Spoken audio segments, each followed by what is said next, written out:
Estamos recebendo no Consumidor RS jornalista Fernando de Prímio, uma das lendas do jornalismo do Rio Grande do Sul. Bem-vindo, Fernando. Um abraço, Apel.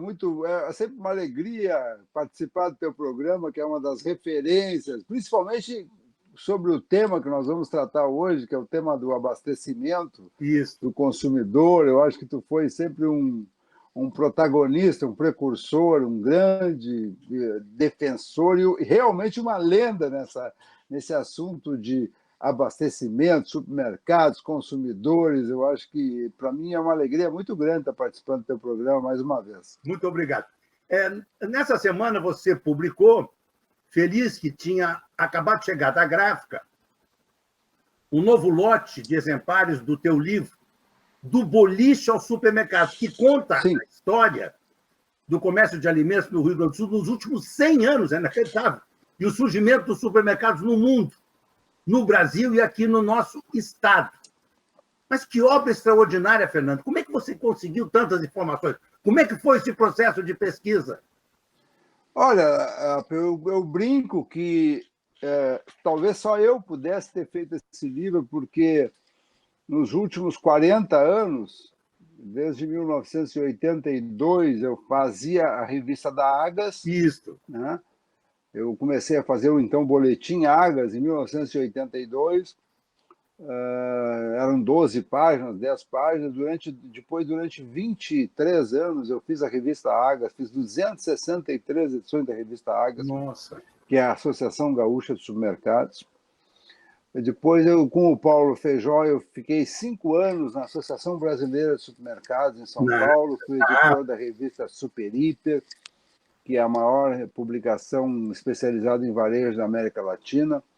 Chegamos a fazer revistas de 500 páginas, no auge daquele processo da posse do Fernando Henrique Cardoso, em 1994, dólar 1 por 1, uma grande euforia nacional, o advento do Plano Real. E entre todas as pessoas que conviveram comigo esses 40 anos, eu costumo brincar que eu era o único que sabia escrever, né? Os outros sabiam ganhar dinheiro. Então, era o Cláudio Zafra, o Ayrton Zafra, o Antônio Longo, o João da Silva, o João... todo mundo queria ganhar dinheiro e eu sabia escrever. Então, eu fui um escriba, de alguma forma, cada um fazendo o seu papel dessa história. Né? Claro. E eu vivi 40 anos de setor de supermercados no Rio Grande do Sul. Não só vivi no Rio Grande do Sul, como vivi no Brasil, como no exterior. Quer dizer, eu tenho mais de 300 eventos, participei de mais de 300 eventos no Brasil e exterior na área de setor de supermercados. Confesso, e aí eu vou dar uma de Alexandre Apel, que não tinha muita paciência para assistir às palestras, mas dava uma entradinha lá, olhava, e alguma coisa tu aprende por osmose. Né? Claro, claro. Então eu acompanhei, principalmente, eu fui, por exemplo, durante 4 anos, o jurado representante do Brasil no Salão Internacional da Alimentação em Paris, no CIAL. Eu ajudava a escolher os melhores produtos alimentícios do mundo. Eu criei a Convenção Paulista de Supermercados, junto com 2 parceiros. Eu criei a Convenção do Rio de Janeiro, do Nordeste. Tinha aqui a Agas e lá em cima não tinha nada. A gente foi lá e criou. Verdade. Eu criei a revista da Associação Paulista de Supermercados, Associação do Rio de Janeiro, da Associação Brasileira de Atacadistas e Distribuidores. Então, eu tenho uma história de protagonismo, de jornalismo, de coadjuvante dessa história. E aí, em determinado momento, eu achei que ela precisava ser escrita. Tá? O que acontece? Os supermercados são uma coisa contemporânea. Isso. A gente não lembra de escrever sobre algo que é contemporâneo, entende? Ninguém lembra de escrever sobre as coisas que estão acontecendo agora. A gente vai acabar passando, e deixa que um dia eu escrevo e tal. E eu resolvi enfrentar isso, porque, tanto que é uma história engraçada, eu comecei a pesquisar e voltei até 1920, quando existiam aqueles velhos caixeiros viajantes que andavam pelo interior do Rio Grande do Sul, primeiro em lombo de burro, Isso. depois em velhas caminhonetas e tal, em carroças depois, e finalmente em velhas caminhonetas, e que não só abasteciam as fazendas locais com as coisas que eles não produziam lá, tipo sal, coisas que eles não tinham lá, como eram, na verdade, os arautos, né? As pessoas que levavam as notícias da capital. Claro. Então estava o estanceiro lá no interior e chegava o caixeiro viajante não só com tecido, com sal, com coisas, açúcar e coisas que eles não produziam nas fazendas, e não só fazia o escambo, muitas vezes trocava por coisas que a fazenda produzia, como trazia as notícias Aham. da capital e do império, né? Então eu fui pesquisando isso e fui me apaixonando por essa história, até chegar nos idos de 1930, quando nos Estados Unidos surge o primeiro supermercado nascido de uma empresa atacadista, né? E diz a lenda que o primeiro supermercado nasceu de um atacadista, de um grande armazém. Tu lembra, tu é contemporâneo, tu lembra que os armazéns eram um corredorzão com 2 balcões do lado, com as prateleiras no fundo dos balcões, e os balconistas ficavam ali atrás do balcão, e a pessoa chegava, bom, eu quero um quilo de açúcar, 1 quilo de mate, etc, etc. Eu quero uma enxada, Aham. eu quero um pouquinho de criolina. Isso. E aí as pessoas eram servidas, né? E conta a lenda que o primeiro supermercado teria nascido do cara que faliu, Ah, foi mal dos negócios, não tendo como manter os funcionários, demitiu todo mundo, botou a caixa na porta e disse: oh, vocês entram lá dentro, se sirvam e saiam e paguem na saída. ah, interessante. Mas isso não deixa de ser uma lenda, na verdade, foi um cara chamado Kuzman, é um americano que era funcionário de uma grande rede atacadista que percebeu que Aham. poderia vender em maior volume se fosse pingadinho. Isso até, voltando aqui para o Rio Grande do Sul, remete a uma história interessante que quando o Dom Charles Bird, que era um americano que veio dos Estados Unidos e casou com a filha do Joaquim Oliveira, que então era o maior Mesmo. atacadista do estado, Isso. a dona Nessie Oliveira, o Dom Charles Bird era um jovem americano, veio com ideias malucas de botar uma loja de supermercado ao serviço. Não existia nada parecido por aqui. Tanto que o Rio Grande do Sul só não é o precursor no país por um mês. A primeira loja de supermercados no Brasil foi a Sirva-se, aberta em São Paulo em outubro de 1953, e o Dom Charles Bird abriu em novembro de 53, olha só, naquela época, sem comunicação, um mês é quase Claro, concomitante, né? claro, Ele claro. abriu em novembro de 53, na esquina da Avenida Brasil com a Benjamin Constant, a primeira loja de supermercados no Rio Grande do Sul. E ele 53. foi muito contrariado, muito contestado pela família de Joaquim Oliveira, que na época era o maior atacadista do Rio Grande do Sul, e os tios, os irmãos de Joaquim Oliveira, diziam assim: pô, tu é um maluco, o sonho de todo comerciante é ser atacadista, é vender em grandes volumes. Claro. Num só negócio, tu vende 10 fardos. E Isso. aí tu vai querer voltar a vender picadinho, um por um? Isso não vai dar certo nunca. E aí ele acabou botando no supermercado, com muita reação, até popular na época. Primeiro, ninguém ia de carro para fazer compra. Tá? Os supermercados ficavam, os estacionamentos ficavam vazios.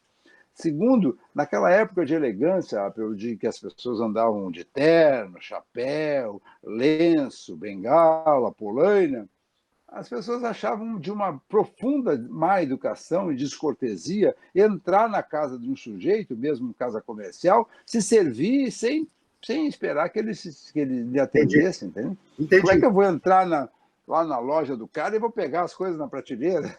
Que coisa, hein? Entendeu? Então, isso foi uma reação no início, que achavam que era uma descortesia, uma falta de educação. Não posso entrar no estabelecimento do seu Alexandre e me servir das coisas a bel prazer. Eu tenho que esperar que ele venha. O que o senhor quer, senhor Fernando? Eu disse: não, eu quero isso, isso, isso, isso. Isso foi uma coisa. A segunda grande contestação do início dos mercados foi de que as pessoas, historicamente, pagavam as suas contas por uma caderneta, que Isso. era o símbolo da alta confiabilidade, porque a caderneta era anotada todas as compras e o cara que comprava levava a caderneta para casa. Então eu ia no seu estabelecimento, eu levava minha caderneta com o meu nome, tu anotavas tudo que eu tinha comprado, me devolvia a caderneta e eu guardava a caderneta comigo. Eu me lembro disso. Eu É, nasci na rua Santo Antônio, 676, no bairro Bonfim. num prédiozinho que existe até hoje ali, que era do meu tio-avô, Carlos Bopo Sobrinho. E havia, na Santo Antônio, quase na Oswaldo Aranha, um armazém onde meus pais compravam. E tinha a caderneta. Bom, depois nós fomos morar em Teresópolis. Eu era pequeno, tinha uns 8, 10 anos, fomos para Teresópolis. Lá, pela primeira vez, eu entrei no supermercado Real, na Avenida Teresópolis. O meu pai perplexo, nós vamos no supermercado. Foi uma apoteose aquilo, que coisa impressionante. Era uma festa. Não, e aí as pessoas começaram a contestar a ideia de que, pô, tu está desconfiando de mim, a vida inteira eu paguei a caderneta aqui pontualmente, todo mês e tal, agora tu quer que eu chegue aqui e pague à vista em dinheiro na saída. Isso não vai funcionar nunca, né? Mas a verdade é que funcionou, né? A verdade é que os supermercados representaram uma revolução na história do abastecimento, né? E eu costumo dizer que não foi por outro motivo, senão muito trabalho e competência, né? Porque ninguém vai no supermercado obrigado. Ninguém entra numa loja do Zafari por obrigação, entra por opção. E a loja do Zafari tem que estar aberta às 7 da manhã, com o presunto fatiado fresquinho, com o pão saído do forno, com todos os produtos alinhados na prateleira, com nenhum bicho, com nenhuma traça, com nenhuma sujeira no chão, porque qualquer coisa que acontecer no supermercado dá uma revolução.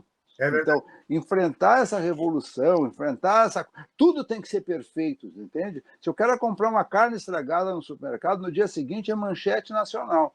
Então, é muita competência, é muito trabalho, é muita dedicação, é muito pagar as contas dos fornecedores em dia para ter suprimento. Quer dizer, tu não quer saber se o supermercado X pagou a Nestlé ou não pagou. Tu quer saber que tu vai chegar lá e tem o creme de leite. Exatamente. Entende? E isso tem uma profunda estrutura por trás disso, muita competência, muita dedicação, muito esforço, porque a Nestlé não vai fornecer para um cara que não paga o creme de leite. Então, tudo isso é um processo maluco. Eu costumo, por exemplo, tem uma história no livro da dona Assunção Romacho, que é a matriarca da família Assum. Isso. Ela, na década de 60, 70, abriu um supermercado em Quintão, no Quintão, e ficava o ano todo trabalhando em Quintão. Tu imagina quantas pessoas entravam em junho ou julho numa loja de supermercados em Quintão, Nossa. Sem luz elétrica, sem freezer, sem nada. Ela dormia botando um colchão no meio das prateleiras, com 3 ou 4 filhos em volta. E no dia seguinte, às 6 da manhã, estava aberta uma loja para ninguém chegar. Como é que pode? É muito esforço, é muito trabalho. E por isso que eu respeito muito. E essa história está contada num livro de quase 300 páginas. Vamos ver o livro do Bolívia. É um livro de quase 300 páginas, tá? E aonde que a gente compra esse livro, Fernando? Aonde se compra esse livro? Por enquanto, a gente está fazendo venda direta, porque ainda tem os trâmites, recém saiu da gráfica, mas pode entrar em contato comigo no fernando@deprimio.com.br e a gente combina de entregar, a gente manda entregar e tal. O livro tem basicamente algumas histórias, ele tem... o início ele começa com um cenário, o que estava acontecendo na década de 50, quando os supermercados começaram no Brasil, e aí tem aqui todo aquele fenômeno da Bossa Nova, etc. Isso, e tal. Isso. Depois nós temos um começo, que conta a história dos supermercados no mundo, no Brasil e no Rio Grande do Sul. Depois a gente fala dos pioneiros, são todas as pessoas que tu conviveu, né? O Ivon de Oliveira, o Lauro Lapa, do Supermercado Real, o seu Paulinho Feijó, do Econômico, o seu Pedrinho Zafari, do Sul, o Marcelo Zafari, grande Marcelo Zafari, do Supermercado Zafari. Querido Marcelo. O João Trevisan, né? Que foi presidente da Agas também. Isso. A gente conta a história de todos esses pioneiros, o Augusto de César, do Supermercado César, lá que foi na região do Vale dos Sinos. Isso. Depois a gente conta a história da Agas, que agora em janeiro completou 50 anos, é 21 de janeiro. A gente conta a história da Agas com uma amálgama do setor, quer dizer, uma coisa que chegou até a ser surpreendente como eles conseguiram, embora concorrentes, se organizarem em torno de uma entidade única, né? Depois eu tenho uma história. Eu publico o ranking dos supermercados hoje, que atualizo eles.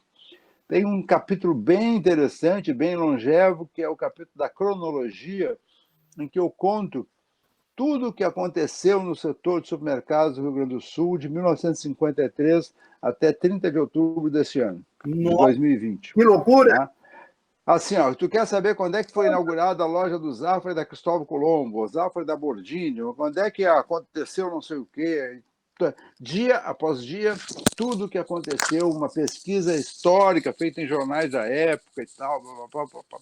Me diz E uma aí, coisa, você tem todo esse acervo guardado contigo? Isso é um acervo extraordinário. Como é que você está fazendo para guardar isso?